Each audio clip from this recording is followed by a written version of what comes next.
Hey everyone, welcome to PunkCast. My name is William Maxwell. I'm a student of Web3 and the owner of Punk 9527. Cryptopunks are 10,000 uniquely generated characters stored permanently on the Ethereum blockchain. No punk is the same. This is a show dedicated to celebrating the punks behind the punk. My hope for this podcast is that we capture the essence of the punk culture, elevate the brand and the individual behind the punk. One last thing. Projects discussed on the show is not financial advice. Crypto and NFTs are a volatile and risky asset class. Please always do your own research. Other than that, let's go. Hi everyone, welcome back to another episode of PunkCast. Today we've got a really special punk interview. Our first ever ape on PunkCast. Apes are super rare with only 24 in the entire 10k Cryptopunk collection. Punk 2491 is probably one of my favorite punks in the collection with just a single attribute, the purple cap. She's one of the very early claimers and actually has an amazing punk collection, currently holding 24 punks, which include 3 apes and 1 zombie in the collection. In real life, she's an entrepreneur, an exceptional punk ambassador, championing and leading digital art and women in Web3, and having founded Nebula, a non-profit organization to help women and underprivileged communities succeed in the tech NFT space.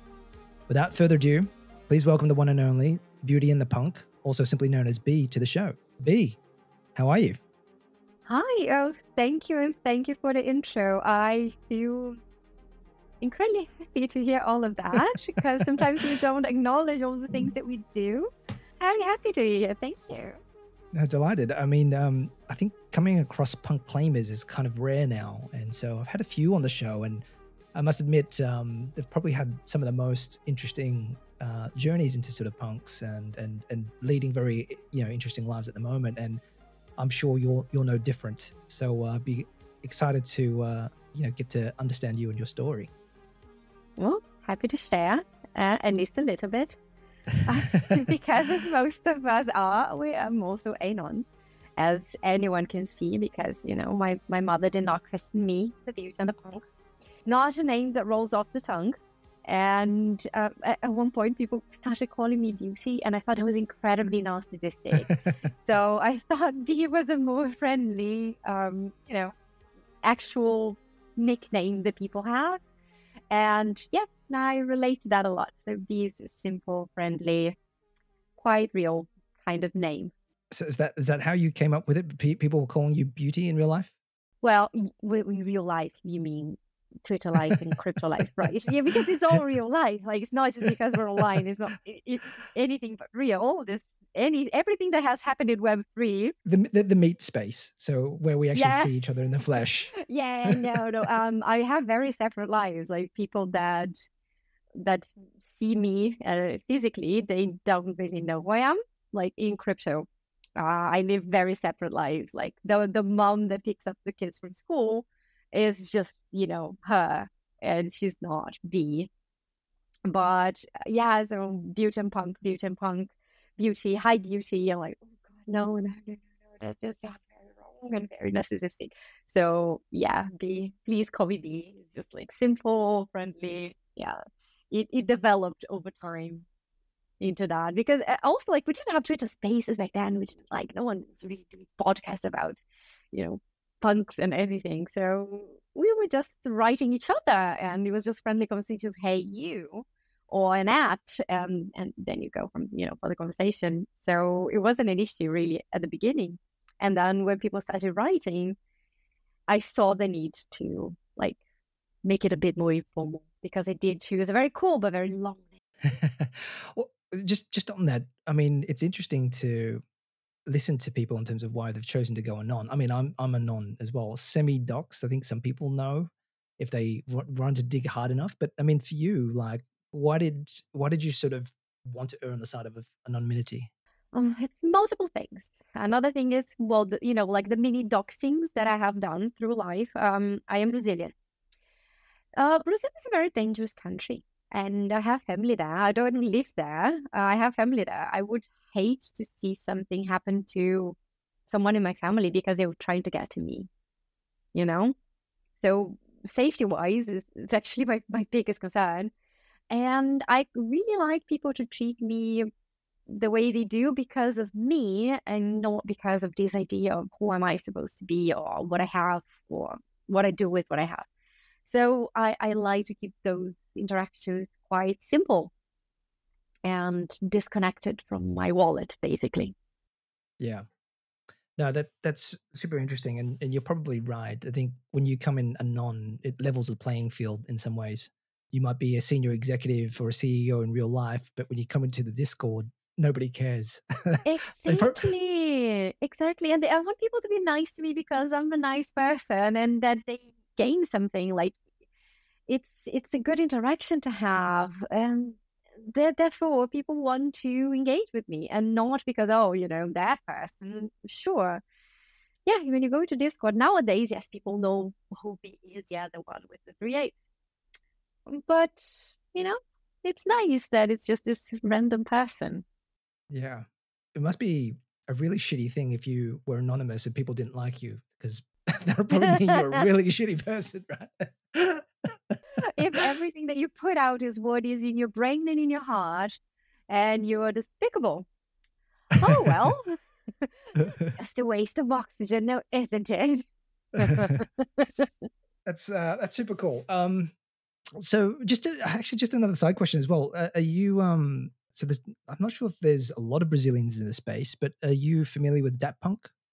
Yeah, of course. He's also Brazilian as well. Yeah. Okay. Cool. Yeah, I have actually met like in real life, like in physical life, in the flesh. Nice. Yeah, we've met because I attended my first NFT event recently, NFT Paris. And there I did talks to, some fellow punks and, just some people in the space that you connect with. And then you get there and like, I have to say hello. Like, I want to, hug and say, hi. This is, we've spoken so much. That's awesome. Nice to finally look in your eyes and that kind of thing. Yeah, exactly. No, he's based here in Hong Kong with me as well. So we connect quite frequently. So, yeah, it's nice. And when you talk about living two separate lives, like one anonymous and the meat space life, like how much of the people in the meat space life actually know that you've got this OG status in the Twitter space? Like, is that well known, or is it? Yeah, I don't know. Just literally a handful of people. Yeah, really. Like, there's so many people that I see on a daily basis. I have no idea. I have my company, she has her company, her work, her kids, yep, that's her. Well, why don't you share with us a little bit about your background, revealing what you can. It'd be interesting to sort of understand everything leading up to sort of crypto and NFTs. I think you sort of said you're Brazilian, you grew up there, but interesting to sort of understand and unpack what you studied and how you sort of progressed into the world of crypto and NFTs. Yeah, well, I think I've said this before in other interviews, but it's something I can never stop saying because it will always be true. I am a nerd. I am a geek. I am a scientist. I was always into, I was always in books and in research, and I love technology as well. So I'm not a dev, but if you are into science, there are many aspects and facets and technologies that will fascinate you, and that happened to me. So at one point in my life, I was already working, like being a proper adult, and had my own money, and I started getting a little bit into crypto. And then that's the thing, I don't even remember the point where I saw the link to go to the Lava Labs website, to the Cryptopunks. So it was just, that kind of like you're always reading about it. You want to learn more. You want to explore what's in there. So you're just rummaging through a lot of stuff, and a lot of it goes nowhere. And then there was this that for a long time went nowhere. And eventually, well, it kind of did go somewhere. So it's still going, but that was it. Like I've always been a nerd. I've always been geeky. I've always, that was me. So technology just was fascinating, and this was just a really cool thing done with technology. What kind of scientist? What part of science were you into? I don't know if I've ever shared this with anyone. That's the thing, No, I'm I wore lab coats, I'll tell you that. Okay. Okay. I wore lab coats. I had, you can imagine me in safety goggles. Let's make some safety goggles. And Okay. I'm guessing it's something to do with rocket ships or science labs or medicine or something like that. Well, let's just keep the I'll mystery say there. yes. I'll say yes. Probably. Okay. Yes, you're in the very, it's getting warm. And so when was your first dabble into sort of crypto? Were you there early in the Bitcoin days? Like it was 2016 that I started with crypto, because 2017 came the punks. So it was not that long before. It was enough that I had some ETH. I knew what a wallet was, although like back then, goodness grief, we had full node wallets. Like, MetaMask existed, but I didn't use it. I don't know who did back then, but I was enough into it to know how it worked, also to be able to like play bugs even, because it was a whole hassle. So did you get into the Ethereum ICO? No, did you just buy I bought on secondary? No, yeah, sadly. Yeah. Okay. Cool. I can only be early for so much, Yeah. No. But it's still super early, right? And at the point, what was it about, Ethereum and crypto that really sparked your interest? Like, oh, I think once you like technology and you are a geek, you have read and seen so much ways that technology can be used in the future. Not necessarily improved our lives, but can be better, can be worse. It can be people's perception of things is also different. If I find that someone thinks that it was better the way it was, but you see that it can change things, and it's inevitable. Whether you like it or not, change is inevitable, and you see this thing coming, and there has to be more to it. It will be something. It doesn't have to be huge, but it will be relevant. It will be important, relevant, and useful. So that was my thinking back then. It has to be relevant, useful, even if we don't know exactly how now, and all the ways that we are using, especially the Ethereum blockchain. No one's back then was saying, oh, we're going to do this and that, because at this point we cannot say all the things that we will do, because we will find more uses for it. But it is just the inevitability of this advancement. Yeah. I mean, you must have had a lot of foresight, because I mean, I heard of Ethereum back in 2016, but it felt really abstract for me to action anything, right? I think I sort of understood a little bit of it, some of the buzzwords that were going around, but I think it sounded like you had a bit more foresight to actually go a little bit deeper and put some conviction behind it with your money. And so along that sort of journey, at what point did you find Cryptopunks? Yeah, so I don't actually remember finding them, like reading the Reddit, because it was before the article came out, so it was on Reddit, because I would read stuff on Reddit as well, also about Ethereum and other things, but I remember claiming. I think anyone that claimed remembers claiming. Remember like clicking and not knowing who to hate. That was Stray Bits. That claimed all the apes. Yeah, but I saw that there were some really cool apes. So I'm like, oh, I'm gonna get a couple of those. So I decided to get a couple of those. Yeah, so I just got a few because I thought it was a good amount. It would be great if you could unpack a little bit about that process, because I think I've had a couple claimers like TJ, Tony, Herrera, Hemba, Straybits. They've all come in with different approaches. Like, for example, Hemba claimed 1,000 and he figured out a way to accelerate the process. Tony was, claiming one every, 5 or 10 minutes, waiting for the transaction to sort of process. What was your sort of process around that? I mean, it'd be good just to sort of... You know why I didn't claim 1,000? Why didn't you claim 1,000? Because if we only had 10 people claiming 1,000 each, there would be no game. There would be nothing to be played. there would be 10 people playing a game that would go nowhere. That's true. So my reasoning behind it was, I'm going to claim enough.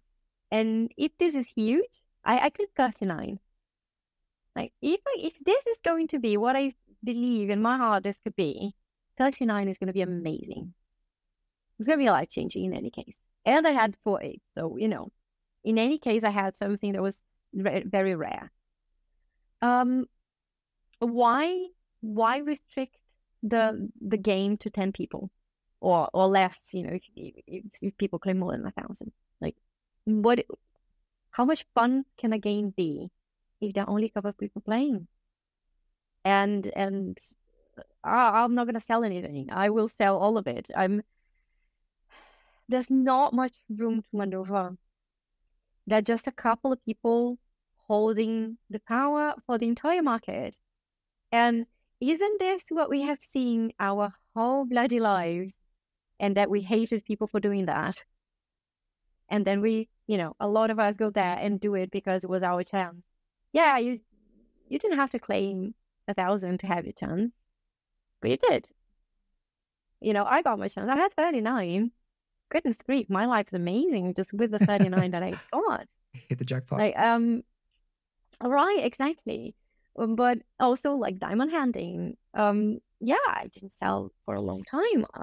Well, you know, my first sale was two years after. But that's just, what game would we have played? What would it have been like if only 9 or 10 people had it? What then? Yeah, the distribution. What would have been a crypto? What about the community that grew around it? What about the connections we could make with each other and finding each other? And like, were you there? Oh, you were there. You were there. And then you had all these people to connect with because multiple people were there. Well, then that wouldn't have happened. What was the vibe like then? I mean, like super early, being able to claim. Were you thinking that far advanced? Did you think that these actually had any value, or is it just an experiment for you? You actually saw the value of them that early? 100%, because 2 days after claiming, I put an ape for sale for the unbelievable amount of 37 Ether. Yeah, I saw that. Yeah. Yeah, but it was 2 days after. So that was an ape 5314, was it? Yeah. So that was sold on 17th of Jan 2020. So it wasn't sold. No, it was 3 years later. I have to check. Yeah. 2 years. Yeah, it was 2020. I have to check exactly when, but it was 2 years later. Yeah. So 37 ETH still, I mean, like that early out, I mean, it still had some value, right? Yeah. But remember, we paid nothing. So to think that someone would pay 37 Ether for an ape, for one of those images that we paid cents for. Yeah. What? That's insane. That's already huge in any case. That means it means something. Yeah. Maybe talk to me a little bit about your selection process. I mean, because like just looking at the collection that you have now, I mean, you've got a really good eye for traits. I mean, obviously you've picked out the apes, you've picked out the zombie, some VRs. I see a tassel. I think you've got a bit of a soft spot for the purple hat. Yeah. And some 3D glasses. But these are clearly not floor punks as we would sort of determine them today. But I mean, it sounded like you were, you know, had a bit of an eye for these. Choosing. Yeah, but then again, I knew I didn't want to claim just anything. I claimed, you know, the ones that I liked. I want to have one of that. And I claimed one of that. I want to have another one of that. Well, I'll claim one of that. And that was really it. Like, oh, this one, nah, that's not for me. And I'll go for something else. The purple hats, also because 2 of my apes have purple hats. So it just kind of made a whole family of purple hats. I like the vibe, I like the look, I like the color. And the ape itself, like it's really nice to hear that you also like the ape. Like I really like it. I like how clean and simple and just happy, you know? I really like it. But that was it. I was just looking for the ones that were visually appealing to me. So when you were claiming, was it basically still a lot on the table? Presumably. Oh yeah. So were there aliens left or no aliens left? Stray bits had already got taken. None that I could find. I remember because the thing is, like, you couldn't sort by attribute or anything. Like, you had to click and click and click. So you couldn't just search for anything that you wanted to find. You had to go in the image and find the ones that were unclaimed. Could you describe, I guess, for the listeners? I mean, I think it's just a good historical archive, like what that process was. Yeah. The other thing is some things are a bit blurry, but there was this one image of CryptoPunks. Right? Those are the CryptoPunks. And then you could click and see if you had been claimed or not. And what I remember is that the background would change. It just would take a really long time. So sometimes you'd click on something and they're like, no, it has been claimed, but it was recent and the background hadn't updated yet. That's what I remember, because I also remember that there was some that I wasn't clicking. Oh, that's gone. There's like a 10K canvas of all of the complete collection of punks where you can literally just click on, and the backgrounds with different colors, which you could sort of identify which ones have been sold or not. That's what I remember. But I also remember being frustrated when I clicked on something and like, no, but it has been claimed. It just, there wasn't the difference in background. So I don't remember if there was no difference in background, and this is just my mind playing tricks by now, or if there was difference in background, it just took a long time to update. Because I remember clicking and go like, has been claimed. Okay, next one. Or trying to find numbers, because then if you're on a page with the one CryptoPunk, if you click on it, then you have the ending, which is the number of the CryptoPunk, and then you can just change the numbers there. And then you also click, like, just type random numbers and see if that had been claimed or not. You could do that. But I as far as I remember, the background was different for the claimed, because I also remember like the first rows being a different color, which of course now we know was the ones that Level F, the Matt and John kept. Yeah, the first 1,000. Yeah, so I've noticed that you don't have any dev punks in here. They're all sort of subsequent serials after 1,000. It's just really interesting because I think, like, for example, I had TJ, who was another claimer recently, and his approach was basically going by numbers. So he was placing a lot more value on, I guess, like, for example, 1111 is what he claimed, and which is now Von Mises NFT Cryptopunk. But he went for numbers because he sort of saw value in numbers. But I think you've came from more of an aesthetic, visual point of view, which is cool too. I think it's also from my like art lover background. I've always liked art. I always liked buying art, and I collected art to a certain extent, with the money I had at the time. But I looked at it as art. I looked at it for the aesthetic of it, and that's what I liked about it. Yeah. I'd love to sort of unpack your art story as well, but before we get into that, just one last question as well. I mean, when you had a look at that 10,000, collage of CryptoPunks, could you get a sense of rarity? Like, I mean, you knew that the apes were. Yeah, because I remember knowing that there were not many apes. I don't remember if I knew that there were only 24, but that there was very few aliens, that you really had to look to find one. And then you could see the apes, and then you could see some zombies. And then there was like a lot of the rest. Not knowing also that there were less women than men, for example. But I remember looking for the rarity in the sense of where's another one of those? There are not many. I want another ape. Like, where's another ape? Like, I want this one. And what was the claiming process for you like? Did you find that a simple process? Was it timely? Like, God, no, it was horrible. It was horrible. Mist was a full node wallet. Like, when I say like you have to download the blockchain to your computer, that was really it. You had a node. Like, it was nerve-wracking. Everything took a lot of time. It was not it was fun. It was a bit frustrating. Like, okay, go. Okay, all right. And now what? Okay, now what? Sync the blockchain. Okay. It was a bit frustrating. And so once you claimed the CryptoPunks, were you engaging with other claimants as well? Like, were you going back into the Reddit, having a conversation about it, or was there any engagement? No, I went to work next day. I actually I was kind of in the sidelines looking with my civilian profile on Twitter and on Discord and here and there. And then my ape sold. I'm like, oh, okay, I think I want to have an Anon account for this. I don't think I want to come out saying that I'm the owner of this. I want to do it differently. And that's when I created my profile. I was already talking to people, but I wasn't owning anything Yeah. with my civilian account. Yeah. But I just created it after the sale. Yeah. And that's when I said, no, actually, I'm the owner of that. Yeah. That's such a cool story. Super fascinating to hear some of these claimant stories come out because everyone's just got such a different story or an approach to it. But you've come from an interesting sort of background as well into art. Can you talk a little bit about, I guess, the extent of your art collecting sort of history? Well, I started really just going to museums as a broke student. Remember, I'm Brazilian. I do not come from a privileged background. And eventually I started buying art from local artists that I could afford, which made a lot of sense. Also translating to, Web3 NFTs. You buy from people that you can see making art, artists that are around you, people that you can hopefully connect with. And this is something I tried to, but didn't exactly manage before, connect with artists.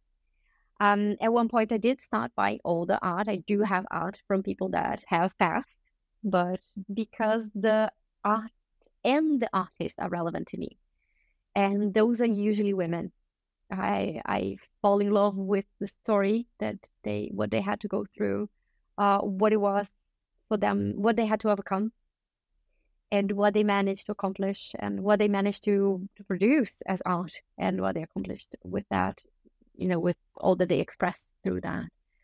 So some of the artists that I do have that are sadly not here for me to have a chat with, they are relevant, like on a personal level to me. That's fine. And then, so coming across from that art sort of background and then getting into CryptoPunks, like it was interesting to hear you sort of say that you saw punks as art that early on. What was it about punks that you saw as art? It was an artistic expression. People might call it whatever. No, it's just a couple of pixels. It's just, blobs of color. Yeah. All right. So is Pollock. Okay. But it's an artistic expression. It's something that someone thought of an image and of a feeling they wanted to convey and emotions they wanted to bring onto people using that media, the media in this case being the blockchain and the visual image being digital. So how can it not be art? Why would it not be art? Why is it, well, yes, photography is not real art because anyone can get a camera and make art. It's not that. I'm very open to what art can be and the ways that people find to express themselves artistically and the tools that they use to do that. So why wouldn't it be artsy? Why wouldn't it be art? Because it is just, and also very ingenious and very innovative in the way of what media they use, what technology is behind the CryptoPunks. So why not? Why wouldn't it be art? Why wouldn't it be incredibly cool? And if you're a nerd, you like technology, and you see something that connects all the things that you find very cool, like why not give value to that? So that was my bet on the 37 ETH that, yes, of course, by now it's ridiculous. But at the time of claim, you have to think I paid nothing. Would anyone even pay anything at all for it? I remember listening to, I don't remember who it was, Matt or John, saying, and someone paid $1 for it. You're like, wow. Yeah, of course, it costs nothing. But people wanted to have it because the things that are behind it mean something for them. And that's also a little bit of what does. It brings those emotions to you, this means something to me because I like bits A and B and C. I don't like bits M and N. Fine, you like the bits that you like about it, but you connect with it. So we had different connections to the punks. Yeah. Just a question, just going back then as well. What do you remember why you listed an ape for sale? Was it just an experiment? You listed looks like 3 days after it was claimed for 37 ETH. And then, it was like 2 years later, it got bought. But yeah, I thought it was, if anything is going to sell, what would draw someone? Something rare. I will put something rare for sale. That's my bet. Also, the bet I could take because I had, on the 3. Yeah. So it's not like I put my only prized possession. Yeah. And so you left, I'm assuming you left Punks there for a little bit until you got that sale. So you came home and you found 37 ETH in your wallet. What was next for you? Like, did you start going to Discords and, engaging with the punk community? At what point did that happen? Yeah. So I started engaging with the punk community and I started buying art digitally. That was like, oh, wow, this is an amazing opportunity.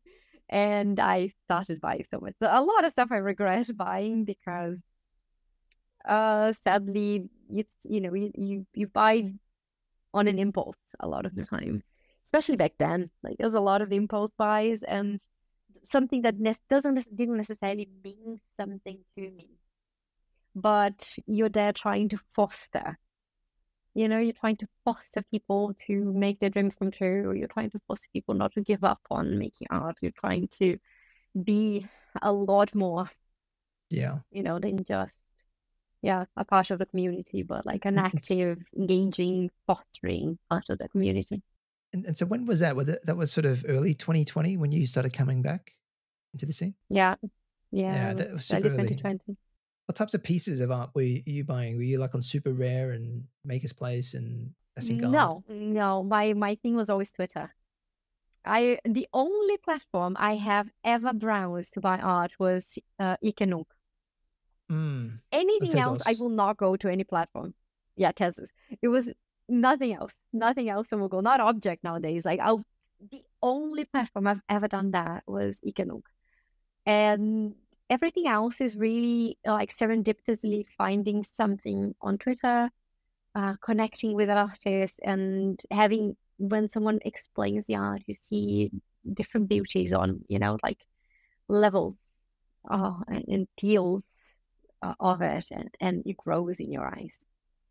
So there's been a lot of that, serendipitously finding things that will brighten your life, your wallet.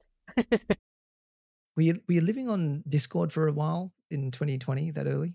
Like in the punk Discord? Were you ever hanging out there much at all? Yeah, I did. What was the vibe like? It was nice.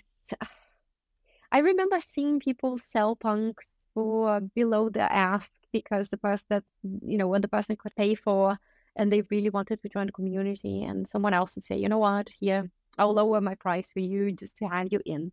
Oh, nice. And that's just so nice. And people were welcoming. It was a really great community to be a part of. Do you remember any of the names that were hanging out with you back then that are still around now? A lot of people. Well, the first things first, I barely spend any time on Discord nowadays. If I look at my Discord, it's going to have, I kid you not, over 700 unread messages at the moment. Something I am in dire need of taking care of. But yeah, there was a smaller community as well. I remember talking a lot to 4156 and Vape. Like those people, I remember talking a bit more. Not many women, but I remember I connected with Claire Silver quite early on, also because, just the two of us around, not many women. Claire's a beautiful soul. Yeah, exactly. And 4156, so he eventually sold his ape and moved on to Nouns, right? Yeah, of which I'm also part of. Yeah, I've noticed that as well. And I think, is it Nouns Brazil? Do you want to talk a little bit about that and what that is? Yeah, definitely. So being part of Nouns has been a really great experience. I remember once having a call with 4156 and I asked if there were any women in Nouns. And it was, actually, I can't tell you for sure because, basically everyone's anon, but we have weekly calls as there's no female voice. I'm like, well, then I might just buy one. And he was oh, please do. And then I got in, and I was the only woman in nouns for a very, very long time. And all the cool things that we can do with nouns, all the possibilities, the ways we change not only lives, but with the ways we can change how things are done. It's fascinating. It's really exciting, energizing. B, would you mind just sharing just a short, brief summary of nouns for those listeners that aren't familiar with the project? Yeah, of course. So Nouns is a project that was created by a couple of marvelous people. And the way that we collect money, the way we raise money, is by selling one NFT a day.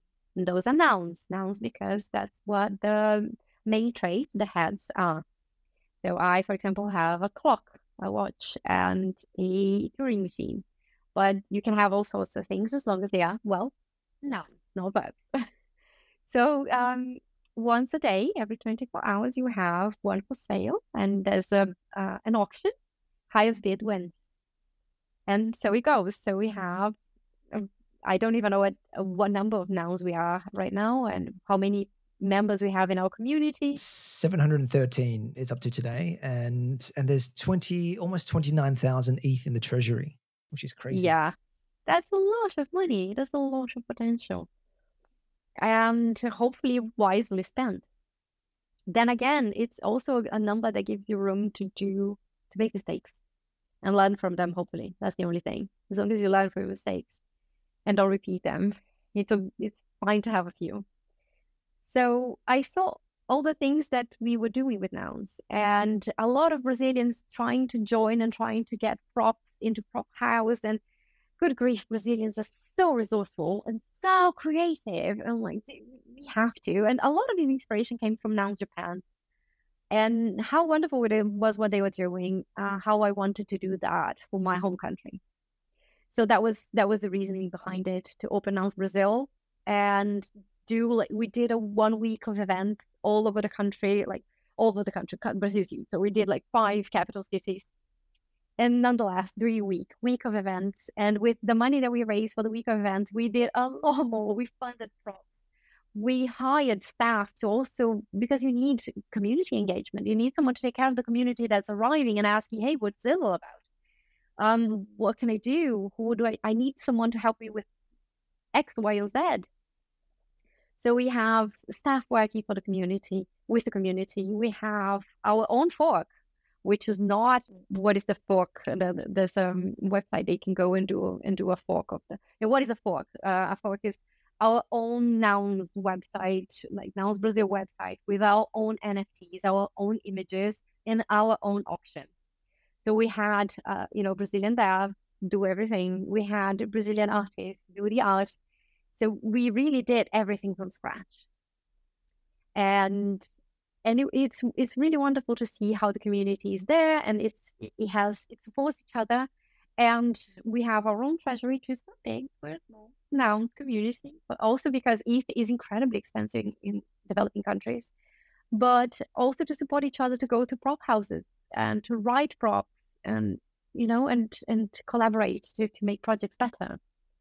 So that was the reasoning behind opening that. I cannot just enjoy a space and not trying to bring more people that are like me, that have, the similar backgrounds and most likely similar barriers and difficulties entering the space.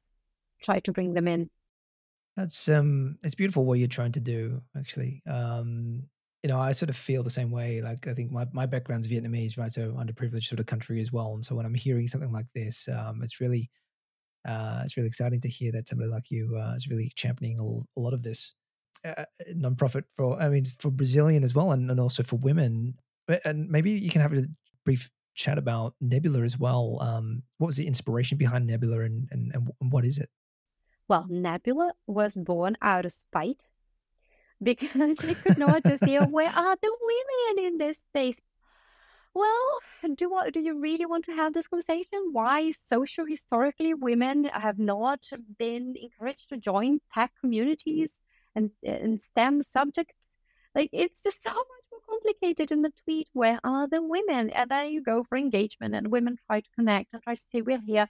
I thought, goodness, no, no, no, I have to stop this. So what I want to reduce the amount of where are they by bringing more women. And actually in Brazil, we are broadening it to underprivileged communities. Also, it doesn't have to be women, LGBTQ, but this is our main focus, but we're not exclusive in that sense.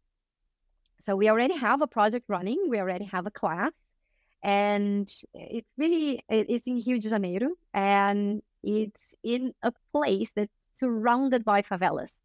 So we managed to get support from a university, so we can use their resources, so classes, and hopefully now the computer labs. So we will use that, the informatics labs, to onboard them, teach them about blockchain, Web3, NFTs. Where do you go to find communities? Which community do you relate to? And how do you engage on all of that? And would you like to work with this? And what can you do? What are the possibilities? And what of those possibilities, what would you like to do? And how do we bring you there? So there are 3 steps for it. Like there's the onboarding training, and then there's the dev training, and the social community management training, the aspect of it. So we are doing that now in Brazil, and we are working from people that do live in favelas. And we're also going to do it here in Europe. And in Europe, we are now starting next month or second month, we are starting our program with Ukrainian women, because they have been displaced, and not only it's difficult for them to find jobs where they are due to language barriers, contact barriers, like you don't know someone that could know someone that needs someone with your skills, they don't have the contacts, they have this language barrier, and if they want to go home, what industry are they going to go back to work with or for? So this is a job that you can do from anywhere. That will help them regain their self-esteem, their independence, rebuild their lives, their homes. It's just, so here in Europe, we're going to focus on Ukrainian refugees. And in Brazil, we are with underprivileged communities. And so like, in your point of view, why do you think tech and NFT is an important aspect to get more female representation into? Oh, we can do a podcast just about that. I will try to be brief. But it's just, historically, women have not been early to tech events, right? For the reasons that we can cite papers. There's a lot of research being done on that. And therefore, women are not in control of what is being built. We have to populate a space, and then there's the discussion about how to adapt the space to our needs or our wishes, stuff like that. Because the people that were building the space probably, and most likely through no fault of their own, have not thought of what other people would need or want in that space, because they just don't live that reality. But if we have people that live different realities, maybe we would just have a bigger scope and a bigger range of what we have to offer, what we should be offering, and how we should be talking to people, how to talk to people, and what services we could offer, how to offer them, how to engage with the clientele that's coming in, the cohort of people that you're trying to talk to. So bringing women, and it's still early enough on Web3, and maybe we will have women more empowered to shape those conversations, to move what is being built to what we want to be built. And not necessarily that everything has to be built differently, but that more things that cater to that will be built and not adapted. And the other thing is there are a lot of white men with money because they have been historically into tech, because they had support and encouragement, and good for them. And we want them up here. That's not the point. We just want to also give this encouragement and this support to other people, that we can have more experiences, more voices, bigger discussions, constructive discussions, to build something that's just more colorful in the way that it just thinks about different people and different experiences and different needs. That's basically it. That everything comes from a need, right? We'll build things out of necessity. If you don't feel the need for that, I don't blame you for not wanting to build it. But let's give the opportunity of those that do know what they need, that they could also try to build it themselves and have the tools to do that. So I think the chances of growth for the space and for the women that could then be huge art collectors, could be angel investors, could be, there's just so much, there's just like a huge effect, like a ripple effect on this. Absolutely. Maybe we'll see it on Web4. No, I'm hopeful to see more women representation in NFTs and crypto. Yeah, I think going back to your point, it does sort of feel like middle-aged white men dominating the space at the moment, but hopefully that changes over time. And somebody with you, like you at the helm should try and make that happen. So no pressure. No pressure at all. And look, me personally, I'd love to see more, women in the punk community. I mean, there's a few that already stick out. I mean, Shuli's definitely one of them that always keeps the rest of us honest. So, I'd love to have more representation there. Just jumping around a little bit, going back to, I guess, your journey into Nouns and, your early days into the Cryptopunk community and your relationship and rapport with 4156. How did you feel about 4156 exiting his punk back then? It was a bit of a shock, right? I didn't really feel anything. Oh, really? Okay. Yeah, it was, well, really? But like, well, okay. I know a lot of people had really strong reactions. I just, like, I don't know, just let the guy do his thing. It will affect you, yeah, but so will a million other things in life. I don't know. I just, maybe because I was so many times in my life, I've been judged for my attitudes and my actions, that I just don't want to do that to other people. He was always kind to me. He was always helpful when I needed help. I have nothing but nice things to say about him towards me personally. This one action he had, could it, should have, would have, there's so many ifs, but in the end of the day, it was done. Many people didn't like it, and many people didn't care. Do you recall what the actual reason was? The reason why I asked was because he was such a prominent figurehead for punks. Yeah, definitely. Threads and just his way of thinking around decentralization, and he was such a huge voice in the space. And obviously carrying the handle of 4156, everybody knew him as that. And I think he still carries the handle of Punk 4156 today.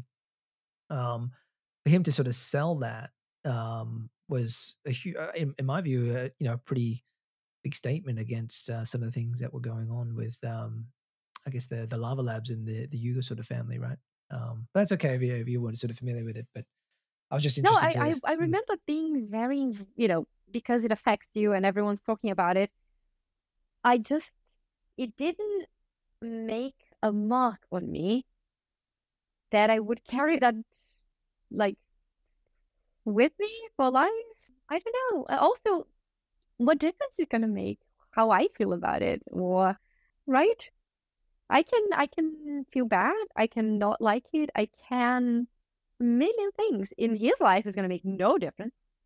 In my life, it will. It will probably make me feel bad. I see no point of carrying that type of energy in my bag. And in the end of the day, I still have my punks. I can still sell my punks. I'm still very fortunate for having had this journey.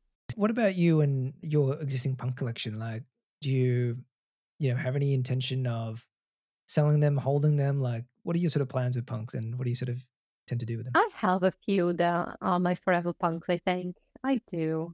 But they're not all of them. I have sold a few, and I'll probably sell some more. When the time is right. That's another thing, I don't regret any of my sales. I'm happy with them. I look back and I'm okay. I debate a lot, but when I do make up my mind, I am certain about it. Yeah. So I will probably sell more. Probably. Very likely, actually. It's a lot of punks to be holding, And then, yeah, I'll probably have one for each kid. So, probably 9. No, I'm kidding. God, good grief, I'm not that brave. No, but just one for each kid. One for me. That's even the thing, that even my ape. Will I want to be forever with this ape? Probably, very likely. Is it a certainty? Nah. I also try not to have too many certainties in life. Or I'm a scientist, remember? Like, the truth changes with new information. The truth doesn't change, but what it changes is the amount of data you have. So if you have new data, that will change what you know to be true. So maybe something will change. We should have had this conversation 12 months ago before I was wedded to my bags.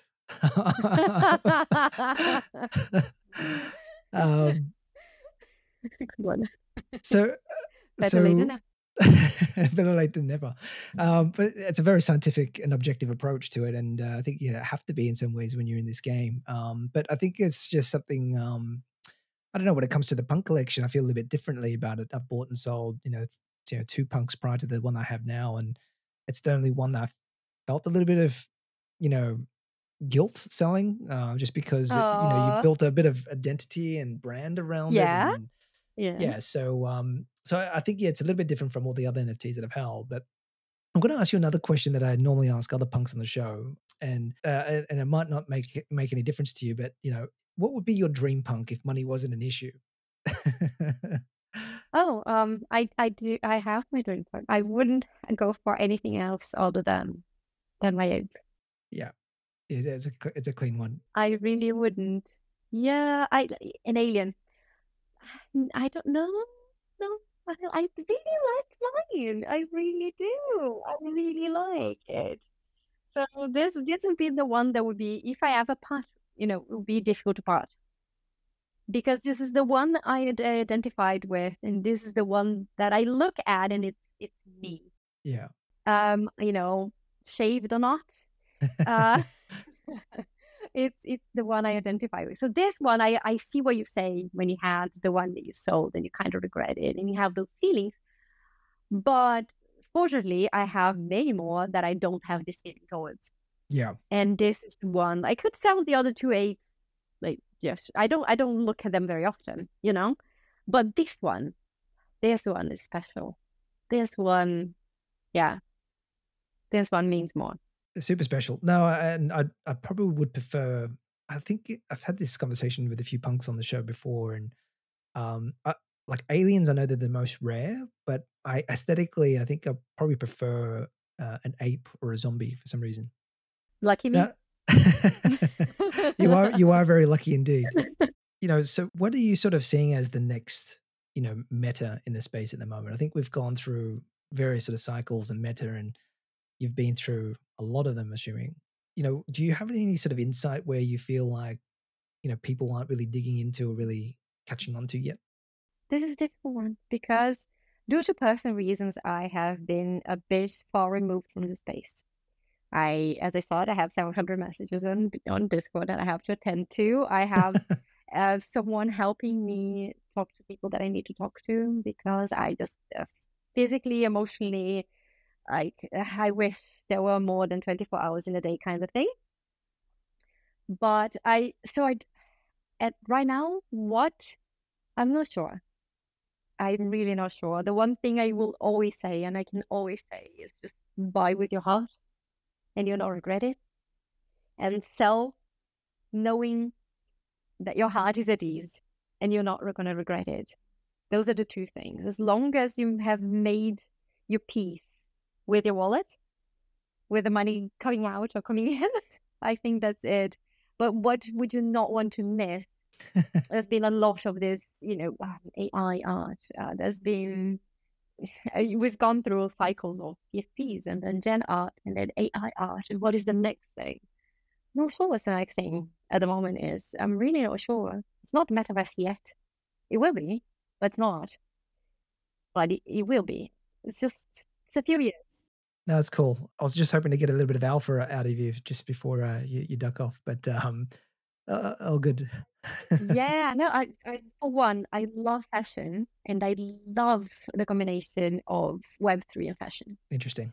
So before we go into metaverse clothing